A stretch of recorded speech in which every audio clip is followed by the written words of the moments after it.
into the playoffs, the 2-seed Celtics were already written off by many. But tonight at the TD Garden, the Celtics have a chance to prove them wrong. They'll be facing the Milwaukee Bucks tonight, but the series has not been all smooth sailing for the C's. In Game 6, Giannis Antetokounmpo dropped 31 points, and the Celtics didn't pick up a single win at the BMO Harris Bradley Center in Milwaukee. But at the Garden, they have been perfect. The Celtics will need an incredible performance from some of their youngest players, including Jason Tatum and Jaylen Brown. They'll also need Marcus Smart to prove that his right thumb is in tip-top shape if they want to date with Philadelphia in the second round. At the TD Garden, Sean Stackhouse, 7 Sports. The Boston Celtics are back home at the TD Garden tonight for Game 5 in the first round of the Eastern Conference playoffs, but they will have to face a red-hot Milwaukee Bucks team that has been playing some of their best basketball of the entire season. But the Celtics have their saving grace. Marcus Smart is expected to return after missing 6 weeks with a thumb injury. And head coach Brad Stevens said before the game that as long as Marcus Smart is feeling ready before the game, he'll be set to come off the bench tonight. At the TD Garden in Boston, Sean Stackhouse, 7 Sports.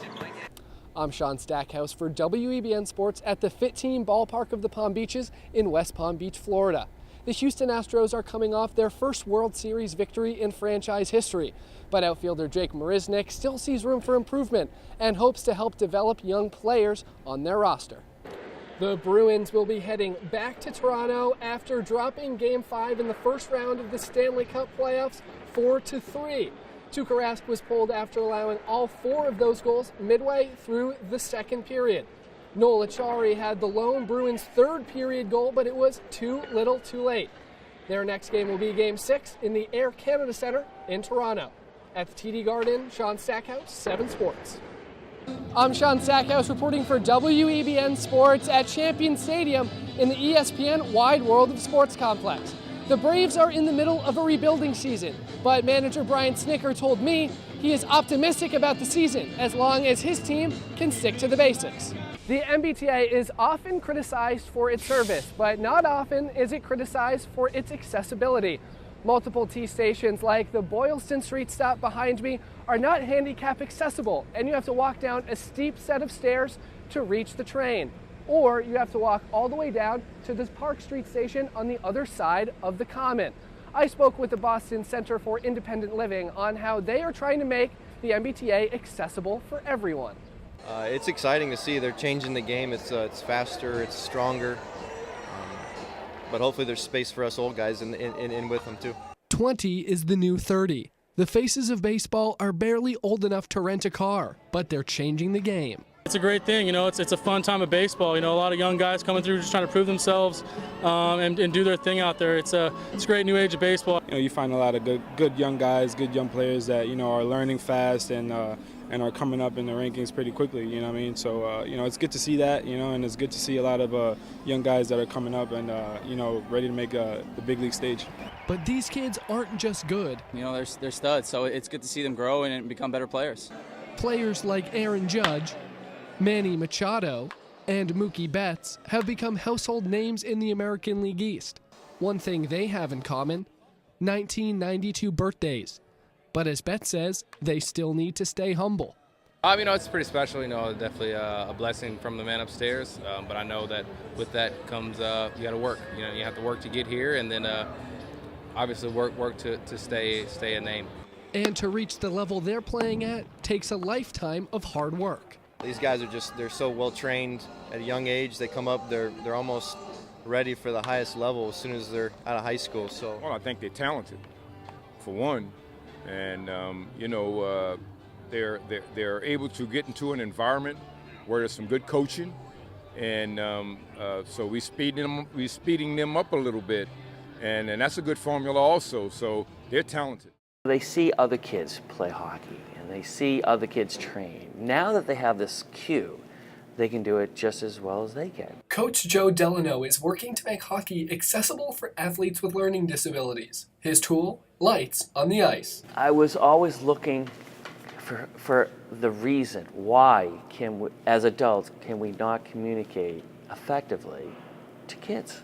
That's the uniqueness of this situation, is I can custom tailor this to anybody, learning style. The system is called Smart Light Sports. It works by a PowerPoint being projected onto the ice, showing instructions to the skaters.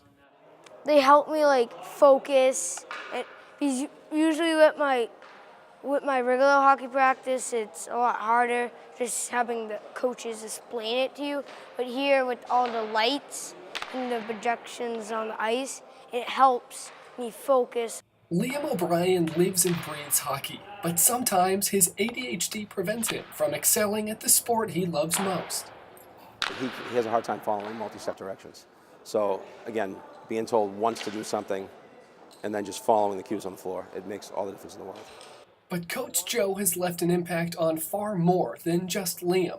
A couple of years ago, we didn't think he'd be able to stand up on the ice, And then once he did, he was, just going really fast. So it's just great in that he can do an activity that all the other kids are enjoying, So it's nice to see him out here having fun.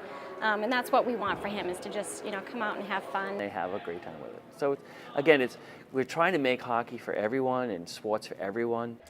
Besides hockey, Smart Light Sports also uses the technology for lacrosse. In Woburn, I'm Sean Stackhouse, WEBN News. They'll be reducing, reusing, and tonight the Boston Bike Party is riding for more than just fun and exercise. The group is having a recycling-themed event where some riders are wearing costumes to spread the message of reusing materials. It's all to get ready for Earth Day. Yeah, we want to leave the planet behind for our upcoming generations, so I think that recycling is the most important thing. We recycle, we try to reduce our waste, we try to reuse things, so we only have one Earth, so we need to protect it. And we all should be recycling, so it's a good way to get the message out. Along with spreading the message, riders are able to have fun too. The event starts at Copley Square and bikers ride on a route throughout the city. This all makes for a strong sense of community. My favorite part is that everybody gets together and stuff like that. Like, I ride here all the way from Braintree, so.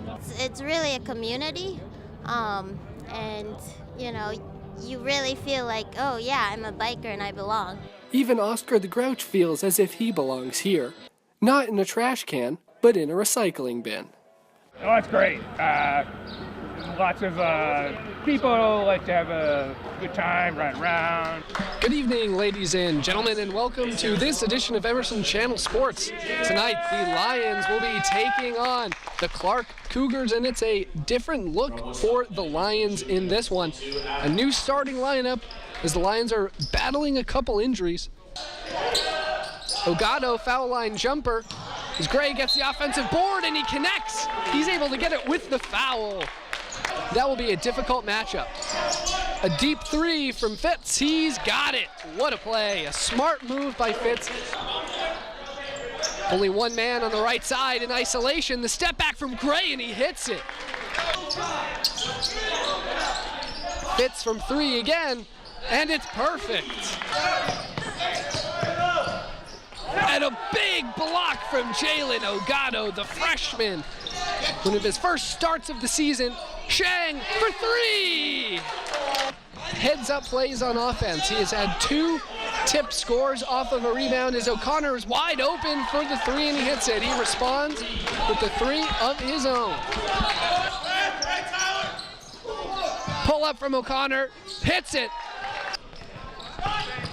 Scoring frenzy from the Cougars. They have 73. And that one is good from O'Connor. That's a difficult one to make. A real catch and shoot. Two more for a double-double. As O'Connor fires away and he hits it. And Gray was in the restricted area as he drives and he gets it right over Piscaretta. Jeff Gray on the fast break finishes with the left hand. Gives a hesitation, he drives, and able to get it. He finishes with the right hand off the glass, a 1-point game now. Bugler is guarding O'Connor. Ball goes over to Shang.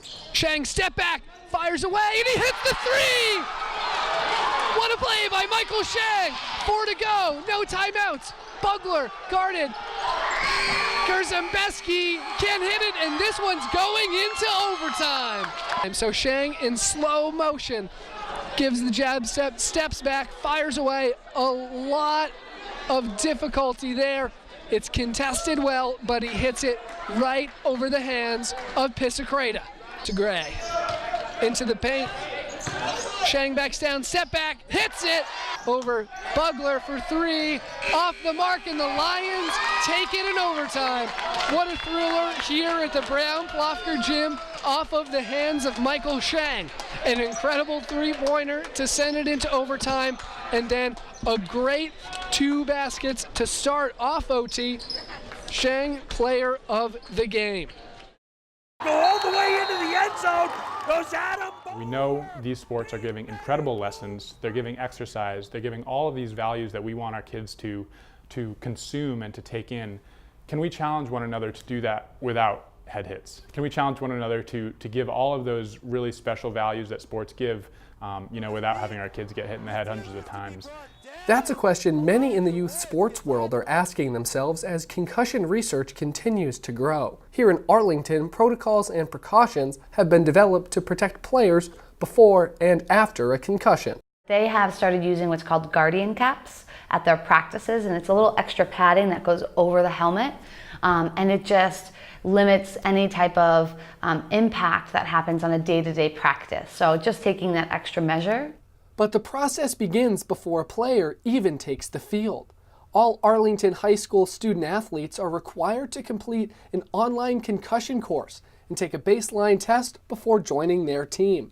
And that is used to assess recovery. Some of the most important stakeholders in this game are the parents, are the families, are the folks who see these concussions happening on the field. And so when you have those folks involved and learning about the research and becoming more aware of what needs to be done on a program level or on a school level, that's how you're going to build up a lot of momentum within a particular community. Arlington Rec Director John Marshall sees momentum shifting in Arlington. I think any rec department is always looking at the needs of the community and trying to identify some of the gaps in services. I think what Arlington has done over the years is noticing that there was a decline in contact football, both at the Pop Warner and middle school level. We had worked previously with middle school football with the program, and then this past year we didn't have the registration numbers, so we weren't actually able to run it. The Arlington Rec and Middle School football program had 35 participants in 2015. In 2016, that number dropped to 21. This year, only a few families expressed interest. One of the ways we had tried to work and partner with that was to build up this flag football opportunity. Youth sports leaders want to promote the benefits of team sports and exercise while looking out for their athletes' safety. There are so many benefits for student athletes to be involved in athletics and developing life skills. It's correlated with higher graduation rates, job performances, lower disciplinary rates, higher self-esteem. So those are the reasons we really want kids to participate, right? It's better serving them. They're learning life skills that are going to help them well beyond their time here. As a recreation professional, I think it's important for kids to get out. And it doesn't have to be football, but you got to get out, you got to be active, you got to, find something that helps make you healthier. We want to have kids playing a version of their sport that's safe for them and for their developing brain. For Arlington Public News, I'm Sean Stackhouse.